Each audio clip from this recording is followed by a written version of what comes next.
Nizamabad municipal కార్పొరేషన్లో రేపు ఉదయం 11 గంటలకు కౌన్సిల్ హాల్లో మేయర్, డిప్యూటీ మేయర్ ఎన్నికలు జరగనున్నాయి. దీంతో మేయర్ ఎన్నికకు అన్ని ఏర్పాట్లు పూర్తి చేశారు అధికారులు. కార్పొరేటర్లతో పాటు ఎక్స్ అఫీషియో సభ్యులకు మాత్రమే హాల్లో ప్రవేశం కల్పించనున్నారు.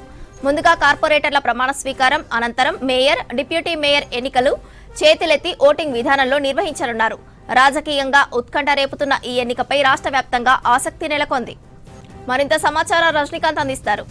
రజనీకాంత్, నిజామాబాద్ మేయర్ సహా మున్సిపాలిటీలో చైర్మన్ ఎంపికకు పార్టీలు ఎలాంటి పావులు కదుపుతున్నారు? రాష్ట్ర వ్యాప్తంగా చర్చనీయాంశంగా మారిన నిజామాబాద్ కార్పొరేషన్ మేయర్ పదవిపై ఇంకా ఉత్కంఠ కొనసాగుతుంది. గంట గంటకి సమీకరణాలు మారుతున్నాయి.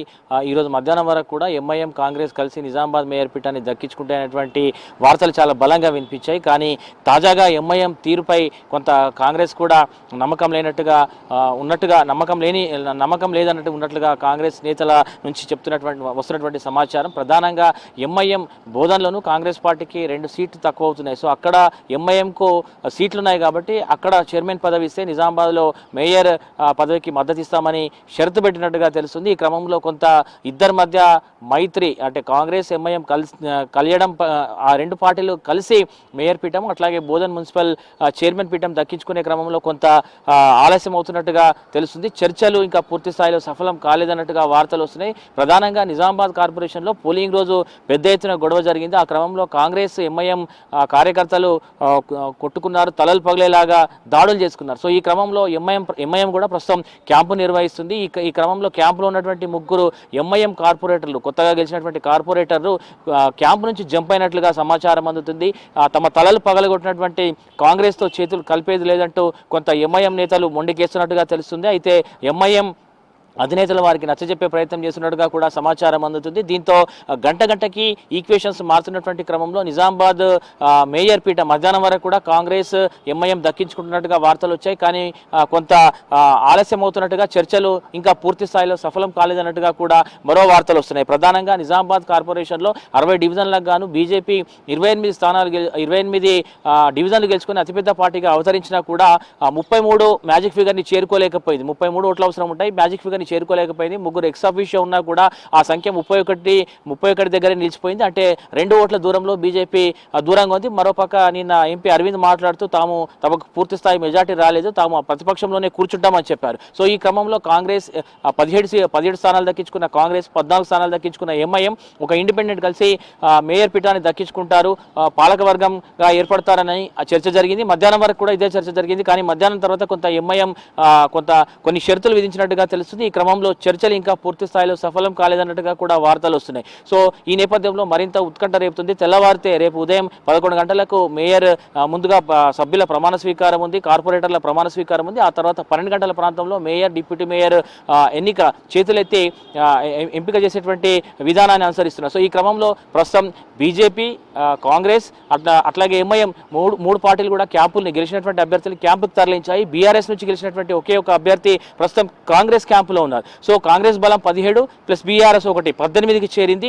ఎంఐఎం మద్దతుతో గట్టెక్కించేటువంటి ఆలోచనలో కాంగ్రెస్ పార్టీ ఉంది. కానీ ఎంఐఎం షరతులు విధించడంతో కొంత ఆలస్యం అవుతున్నట్టుగా తెలుస్తుంది. రేపు నేరుగా ఈ 3 పార్టీకి సంబంధించినటువంటి కార్పొరేటర్లు, ఈ 60 మంది కార్పొరేటర్లు నేరుగా నిజామాబాద్ మున్సిపల్ కార్పొరేషన్కి వస్తారు. అయితే అక్కడ ఏదైనా ట్విస్ట్ జరిగితే తప్పితే బీజేపీకి ప్రస్తుతం అవకాశం లేదు. కానీ బీజేపీకి పూర్తి స్థాయి అత్యధిక సీట్లు రావడంతో చాలా కామ్గా ఉన్నారు. కొంత ఈ మౌనం వెనుక కూడా ఏదో అంతరార్థం దాగిందనేటువంటి విషయాన్ని చాలా మంది బయట చర్చిస్తున్నారు. ఇన్ని సీట్లు వచ్చినా కూడా బీజేపీ ఎందుకు కామ్గా ఉంది, ఎందుకు వదిలేస్తామని చెప్తుంది అనేటువంటి చర్చ కూడా అన్ని పార్టీల్లోనూ జరుగుతుంది. సో చూడాలి రేపు ఉదయం వరకు ఏం జరుగుతుంది అనేటువంటి ఉత్కంఠ నెలకొంది. ఇక కామారెడ్డికి సంబంధించి కామారెడ్డి పీఠం కూడా కాంగ్రెస్కు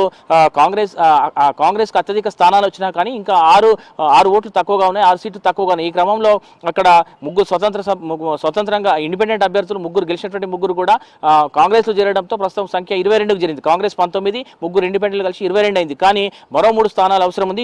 ఈ మధ్యాహ్నం బీఆర్ఎస్ పార్టీకి చెందినటువంటి 4 కౌన్సిలర్లు కాంగ్రెస్ లో చేరినట్టుగా కొంత లీక్లు ఇచ్చారు. కానీ మళ్ళీ సాయంకాలానికి చూస్తే మళ్ళీ ఒక ప్రెస్ నోట్ రిలీజ్ చేసి తాము ఇంకా బీఆర్ఎస్ లోనే కంటిన్యూ అవుతున్నాం, బీఆర్ఎస్ క్యాంపులో ఉన్నామని చెప్పారు. సో అక్కడ కూడా ప్రస్తుతం కామారెడ్డి కూడా ఇంకా ట్విస్ట్ కొనసాగుతుందని చెప్పొచ్చు, ఇంకా ఉత్కంఠ రేపుతుందని చెప్పొచ్చు. ఇక బోధన్కు సంబంధించి బోధన్లో 38 స్థానాలు ఉన్నటువంటి బోధన్ మున్సిపాలిటీలో 17 స్థానాలతో కాంగ్రెస్ కాంగ్రెస్ పార్టీ అతిపెద్ద పార్టీగా అవతరించింది. కానీ అక్కడ 3 ఓట్లకు దూరంలో ఉంది. అయితే ఇండిపెండెంట్ గా గెలిచినటువంటి ఒక అభ్యర్థి ప్రస్తుతం కాంగ్రెస్ క్యాంప్ లో ఉన్నారు. సో దీంతో కాంగ్రెస్ ఫిగర్ 18 చేరుకుంది. మరో 2 ఓట్లు అవసరం ఉంటాయి. అక్కడ సుదర్శన్ రెడ్డికి ఎక్స్ ఆఫీషియో ఓటు ఉంది. సో 19కి కాంగ్రెస్ పార్టీ ఫిగర్ చేరుకుంది. ఇంకొక ఓటు అవసరం ఉంటుంది. అక్కడ ఎంఐఎం కు స్థానాలు వచ్చాయి కాబట్టి ఎంఐఎం మద్దతు కోరేటువంటి అవకాశం ఉంది.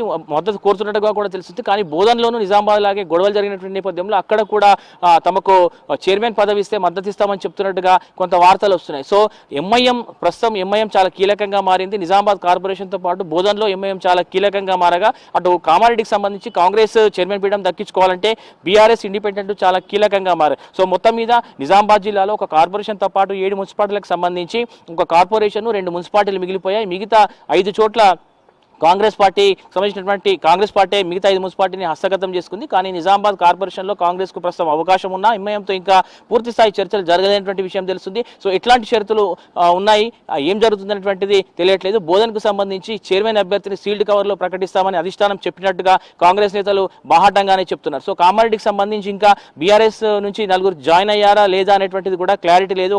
ఒకసారి జాయిన్ అయినట్టుగా ఒకసారి జాయిన్ కాలేనట్టుగా ప్రకటనలు వస్తున్నటువంటి నేపథ్యంలో కొంత అక్కడ కూడా ఉత్కంఠ నెలకొంది. సో మొత్తం మీద నిజామాబాద్ కార్పొరేషన్ తో పాటు కామారెడ్డి మున్సిపాలిటీ, బోధన్ మున్సిపాలిటీలను ట్విస్ట్ ఇంకా కొనసాగుతుంది. ఆ ఉత్కంఠ ఇంకా కంటిన్యూ అవుతుంది. రేపు ఉదయం 11 గంటలకు నిజామాబాద్ కార్పొరేషన్ తో పాటు కామారెడ్డి, బోధన్ మున్సిపాలిటీలోను రేపు సభ్యుల ప్రమాణ స్వీకారం, ఆ తర్వాత mayor, deputy mayor, chairman, vice చైర్మన్ల ఎంపిక ఉంది. సో ఇదంతా కూడా చాలా ఉత్కంఠంగా ఉంది. సభ్యులంతా కూడా నేరుగా క్యాంపుల నుంచి ఆయా మున్సిపాలిటీలు, కార్పొరేషన్లకు చేరుకునేటువంటి అవకాశం ఉంది. కాబట్టి ఎక్కడ కూడా ఇట్లాంటి సమాచారం అందట్లేదు. సో వచ్చిన తర్వాత వారు ఎవరికి ఓటేస్తారు, సో క్యాంపులో ఉన్నందుకు ఆ పార్టీకి అనుగుణంగా వేస్తారా, లేకపోతే వారు ఇతరత్ర చర్చలు జరిపి వేరే వారికి ఓటేస్తారనేటువంటి ఒక ట్విస్ట్ కూడా నెలకొంది. అంత ఉత్కంఠ అన్ని పార్టీలు కూడా, ముఖ్యంగా కాంగ్రెస్ పార్టీ ఈ 3ని దక్కించుకుంటే ఉమ్మడి జిల్లాను క్లీన్ స్వీప్ చేసినట్టుగా అవుతుంది. సో కాంగ్రెస్ పార్టీ చాలా సీరియస్ గా ఉంది. నిజామాబాద్ కార్పొరేషన్ పై ఎట్లయినా కాంగ్రెస్ జెండా ఎగరేయాలనేటువంటి ఒక ఆలోచన ఉంది. కాబట్టి ఖచ్చితంగా మేయర్ పీఠాన్ని దక్కించుకుంటామని చెప్తున్నా కూడా ఎంఐఎం తీరుతో కొంత ఇబ్బంది పడుతున్నట్టుగా తెలుస్తుంది. సో అట్లాగే కామారెడ్డి, బోధన్లోనూ ఇదే సమస్య ఉంది. కాబట్టి రేపు ఎంఐఎం సభ్యులు అవుట్ రైట్ గా కాంగ్రెస్ కు మద్దతు ఇస్తారా, లేకపోతే ఇంకేమైనా ట్విస్టులు ఉంటాయో చూడాల్సినటువంటి అవసరం ఉంది. ఒకవేళ అట్లాగే అదే జరిగితే ఎంఐఎం కనుక గైర్హాజరైతే రేపు వచ్చినటువంటి సభ్యుల ప్రమాణ స్వీకారం చేసి మరోసారి వాయిదా వేసేటువంటి అవకాశం కూడా ఉందని అధికారులు చెప్తున్నటువంటి సిచ్యువేషన్ కనిపిస్తుంది. కాబట్టి ఇంకా నిజామాబాద్ కార్పొరేషన్ తో పాటు కామారెడ్డి మున్సిపాలిటీ, బోధన్ మున్సిపాలిటీ మీద ఇంకా ఉత్కంఠ ఉందని చెప్పొచ్చు శ్రవంతి.